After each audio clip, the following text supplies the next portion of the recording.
Hi, I'm Annika. Hi, I'm Ismail. And this is The Lions Roar.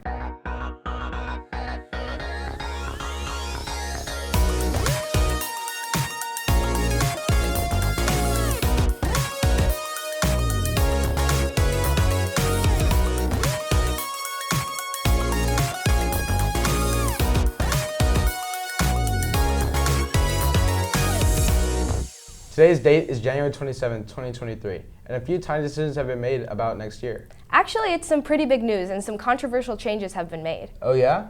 Recently, in a vote of 6-1, the district has chosen to have students use iPads instead of MacBooks to lower the cost of damage to devices. What does that mean about students next year? Here's Jean-Luc with the story. Motion passes 6-1. This past Monday, the school board approved a proposal for students to switch from computers to iPads for the up-and-coming school year. This comes in a wake of large amount of budget cuts happening throughout USD 497. Many students are saddened and frustrated with the board's decision.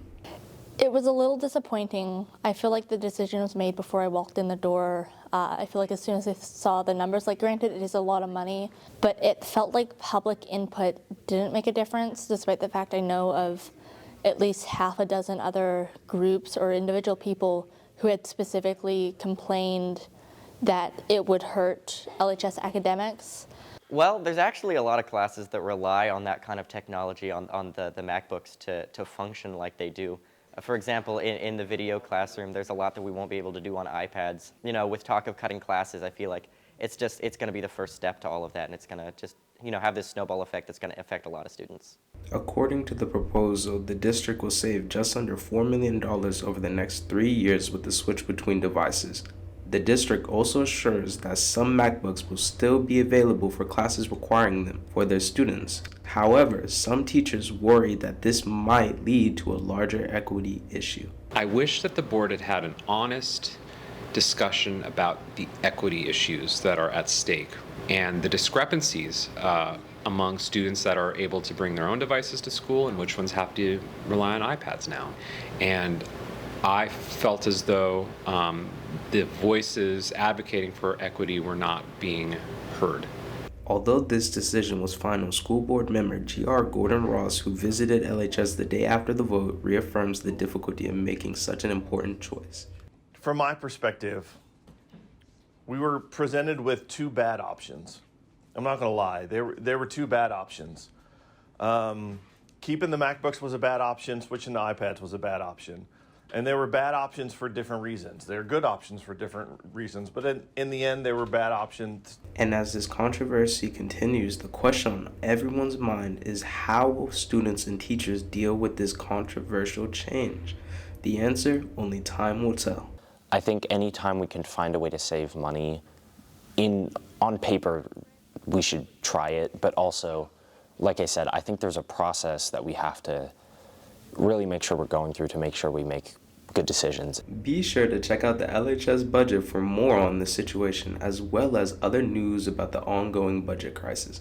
This has been Jean-Luc, along with Jackson, Liam, Karen, and Hayden, reporting for the Lions Roar.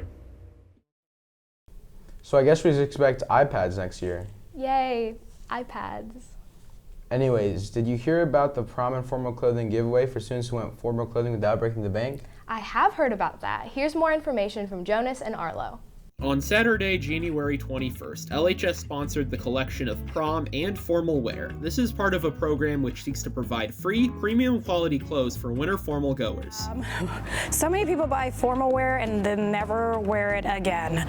And so I remember my daughters and having to get rid of their dresses, as well as myself getting rid of dresses that have literally sat in their closet. So it's really a way to kind of use the items you have in your closet and give somebody else a chance to be fabulous for a day and then just basically come back and do it again. Lanisha Thomas, the organizer of the drive, says that the collection of clothes is in the lead up to a special giveaway.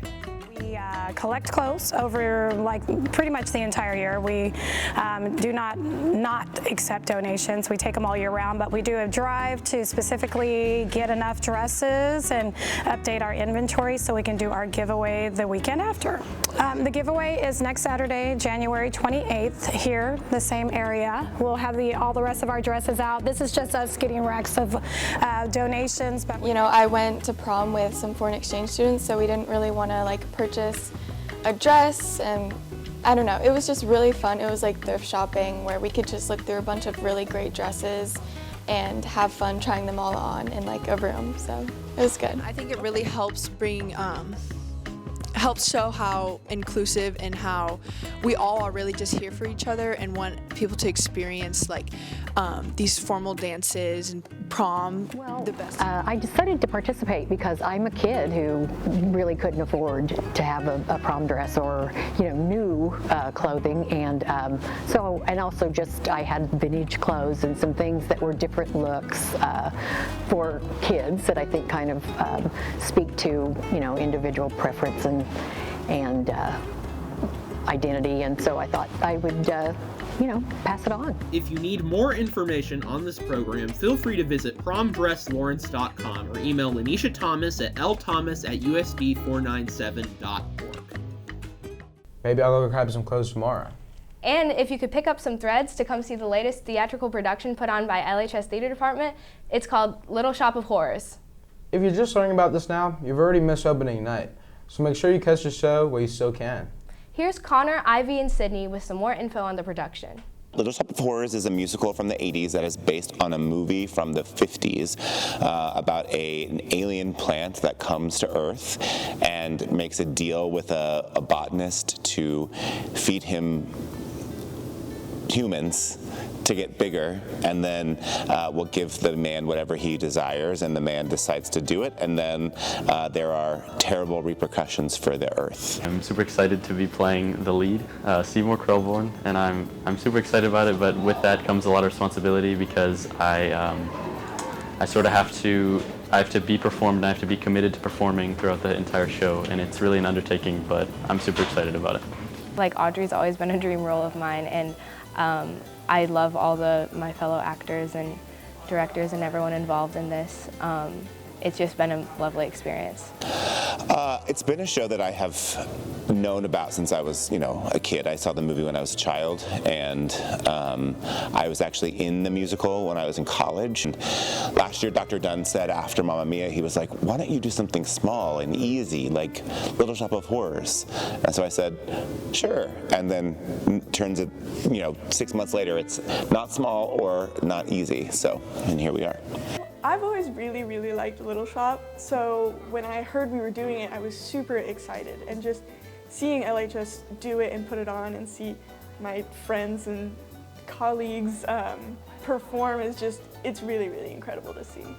It's a fun, iconic show that I feel like everyone should know about, and also it's a great opportunity to support your fellow students and see the talent here at LHS. I mean, from a selfish point of view, I'd just like everybody to come support LHS Theater because we're working very hard all the time to produce a new show or a new event. But in the general scheme of things, I think that it is important that the arts specifically are well attended and well supported. I think everyone should come see Little Shop of Horrors because we put so much effort and work into it, and people come see football games all the time or basketball games, so I think this isn't really any different, and people should just come see it and support their friends and schoolmates. Little Shop plays January 26th, 27th, 28th at 7 p.m. and then January 29th at 2 p.m., which is a Sunday, and that will be our understudy performance. Tickets for students are $5, both online and at the door, and then for adults it's $10. Come see Little Shop because you're going to have a good time and you're going to laugh, and it's not that long, so. Catch the show where you still can. Stay tuned for next week's episode with a new Henry in the Halls. Here's a little teaser to get you excited. Hey, I'm Henry from Henry in the Halls, and today we're doing synonyms. You're going to have 30 seconds. Are you ready? Starting now. And that's it for this episode. Remember, you can stop by room 308 to get a club or bit featured on our announcements. And remember, it's a great day to be a Lion.